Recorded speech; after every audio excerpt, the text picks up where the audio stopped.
Boa noite, bom dia, boa tarde.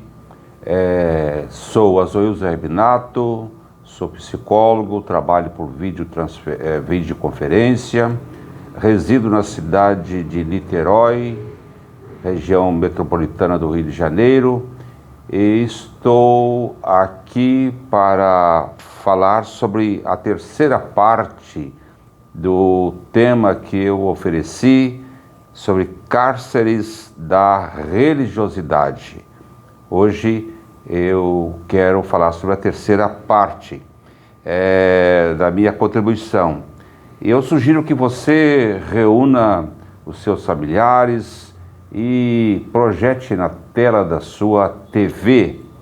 Se você ainda não se inscreveu em meu canal do YouTube, eu espero que você se inscreva e seja participante comigo do meu canal do YouTube e me ajude na divulgação dessas reflexões para todas as pessoas com quem você tiver relacionamento. Então, cárceres da religiosidade. Então, veja bem, nós estamos retomando a nossa conversa, porque ela já vem do 1, do 2 e agora é a terceira parte. Entre nós, no rebanho de Jesus Cristo, cada indivíduo tem a sua singularidade, a sua unicidade, a sua historicidade. Cada indivíduo no rebanho de Jesus Cristo tem nome, tem identidade. Jesus Cristo nos conhece pelo nosso nome. E nós conhecemos a voz do bom pastor, a voz de Jesus. Na linguagem de Kierkegaard, um filósofo existencialista, cada pessoa é uma exceção para Deus.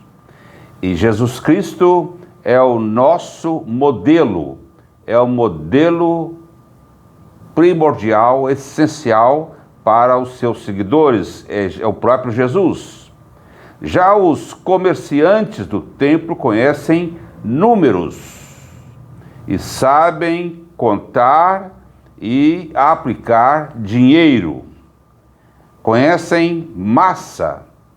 Os mercenários da fé não conhecem indivíduos.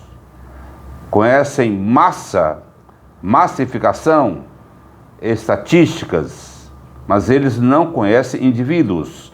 E os indivíduos se perdem na massa. Eles transformam indivíduos em objetivação. Transformam pessoas em coisificação. É bom recordar de uma frase de Voltaire, filósofo francês, que diz o seguinte: aquele que te faz crer em absurdos também pode te fazer praticar atrocidades. E nós vivemos num momento que isso se cumpre literalmente, nesse momento de negacionismo da ciência, por exemplo, não é? E eu vou até repetir, porque eu acho importante: aquele que te faz crer em absurdos também pode te fazer praticar atrocidades. Não é exatamente isso que estamos vendo em nossos dias, em nossa atualidade, especialmente em relação à pandemia do coronavírus? Pregadores negando a ciência, pregadores prescrevendo medicamentos, vendendo curas milagrosas, coisas absurdas. Mas, infelizmente, existem pessoas que ainda acreditam nessas coisas. Mas eu preciso retomar a questão da infalibilidade e da intocabilidade dos supostos ungidos do Senhor. Eles se dizem ungidos do Senhor. Seres que entendem que estão acima do bem e do mal. São reverenciados como verdadeiros intermediários entre Deus e os homens. Absolutos portadores de verdades também absolutas. Olha, se você está num lugar onde as pessoas têm verdades absolutas, onde as pessoas são donas da verdade, eu acho interessante você pensar em sair desse lugar. Porque a verdade não tem dono, ninguém é proprietário da verdade.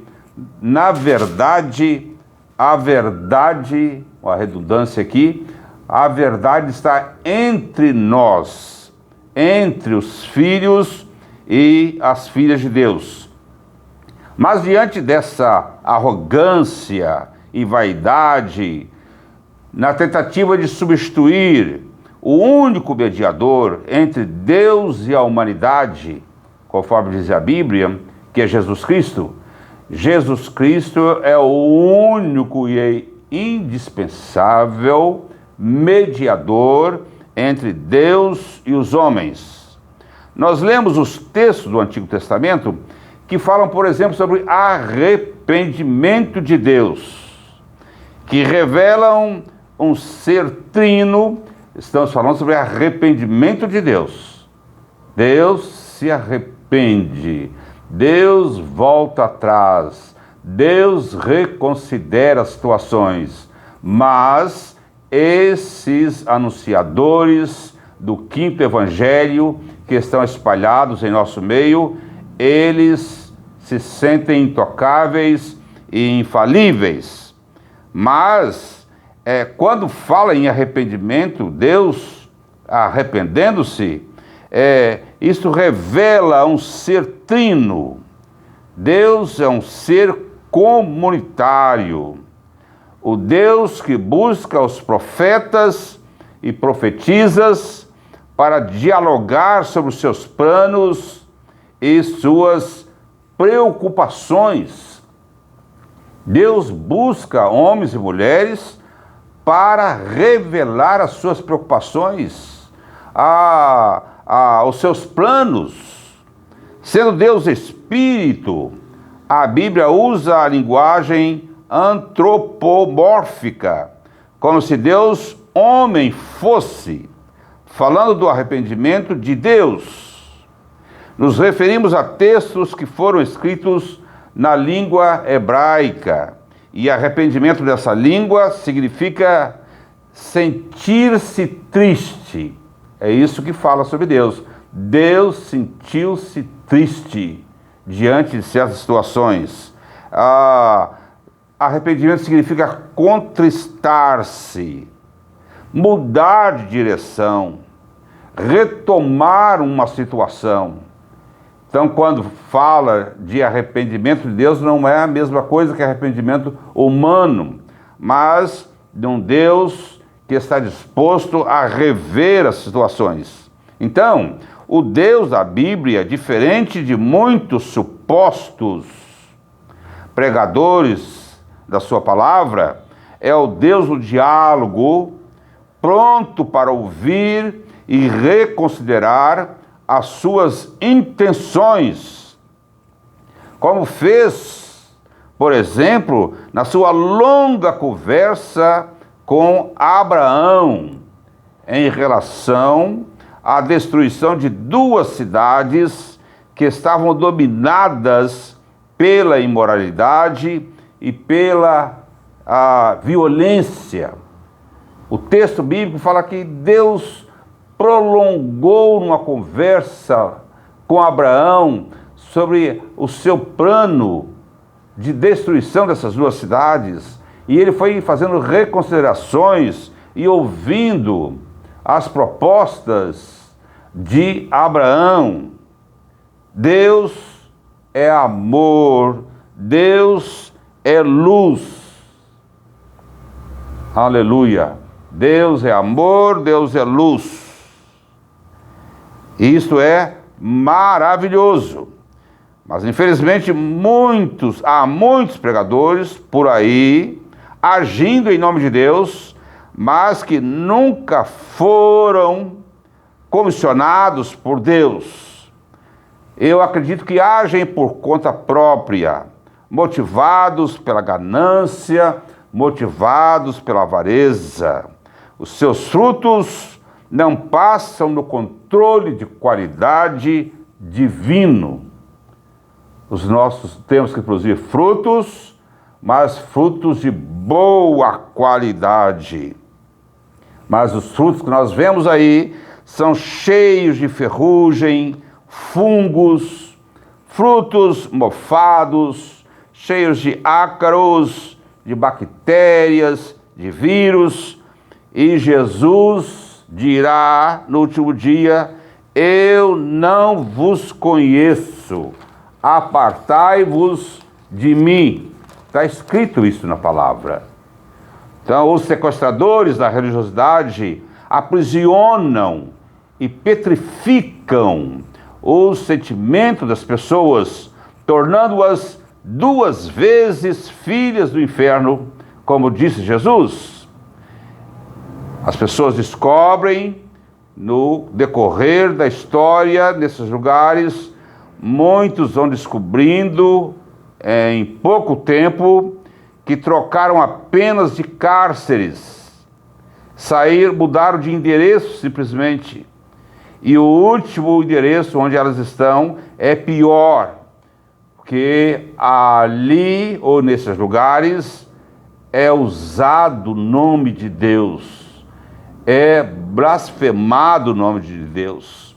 Olha, eu quero dizer para vocês que Jesus demoliu as estruturas patriarcais de poder, dizendo que a ninguém chameis de mestre, um só é vosso mestre, o Cristo. A ninguém chameis de vosso Pai, porque um só é vosso Pai que está nos céus. Mateus 23, 10 a 12.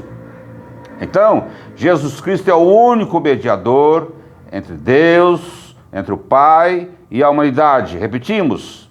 Então, adeus aos sacerdotes, adeus os gurus, adeus os mestres, aos tutores, aos pais espirituais, aos supervisores, adeus às chamadas cobertura ou coberturas espirituais. Cobertura de quê? Onde existe cobertura espiritual, existe cativeiro, existe enganação e rola dinheiro. Você não tem que estar sob a cobertura de nenhum homem, nenhuma mulher. Você precisa estar debaixo da cobertura do Espírito de Deus. Aí sim, é por aí que nós vamos. Jesus, então, ele aboliu com as hierarquias, estabelecendo a comunidade das iguais, e disse: vós tendes a unção do Santo e sabeis tudo. 1 João 2,20. Em 1 João 2,27 está escrito: e a unção que vós recebestes dele fica em vós, e não tendes necessidade de que alguém vos ensine, mas a sua unção vos ensina todas as coisas, e é verdadeira. Que coisa maravilhosa isso! Então as paredes foram derrubadas. Entre os que creem não pode existir muros de gênero, de etnia, políticos, muros econômicos, sociais. De todos Cristo fez um só povo. São irmãos e irmãs com um único Pai. O Espírito Divino luta contra o domínio de um homem sobre um outro homem. Ninguém pode dominar sobre os seres humanos, porque a Bíblia diz: se o Filho vos libertar, verdadeiramente sereis livres da exploração, dos cárceres espirituais, do terrorismo religioso, dos fantasmas da religiosidade, das culpas fabricadas. Muitos estão descobrindo a liberdade em Cristo, estão deixando de ser escadas e andaimes que enriquecem os mercenários da fé alheia, da credulidade alheia, e empobrecem os seus seguidores. São empreendedores do mercado religioso que arranca dinheiro dos seus clientes. Mas quando essas pessoas extorquidas expõem as suas dificuldades financeiras para eles, os mercenários, as mandam orar, mandam pedir a Deus, manda essas pessoas declarar a vitória. Mas na hora de pedir o dinheiro, eles pedem às pessoas. Com o grito de Jesus Cristo, o véu do templo rasgou-se de alto a baixo, garantindo a acessibilidade de todos e todas ao Santo dos Santos. O véu está aberto para você e para mim, sem necessidade de terceirizar a fé, sem necessidade de procuradores, sem necessidade de comer na mão dos outros, sem dependência de supostos iluminados, porque o Espírito está presente na vida humana e na criação de Deus. O Espírito está na sua vida e está na minha vida. Portanto, desvincule-se das bengalas e do cão-guia. Deixe de ser cauda para ser cabeça. É isso que eu desejo para você. Então, nós estamos livres das mentes patriarcais, mentes burocratizadas. Essas mentes burocratizadas estão sempre criando dificuldades para vender facilidades. Essas mentes têm diagnósticos, têm prognósticos, têm prescrições e receitas prontas para a espiritualidade alheia, inibindo a criatividade, a autonomia e a independência das pessoas, aprisionando-as em seus sistemas religiosos. São amantes do sincretismo religioso, se colocam como secretários de Deus, agendando encontros com Deus, em dia e horários marcados para você ir lá. Não existe mais o sacerdócio araônico. Meu querido ouvinte, minha querida ouvinte, acabou o sacerdócio araônico. A nova aliança estabeleceu o sacerdócio universal dos crentes.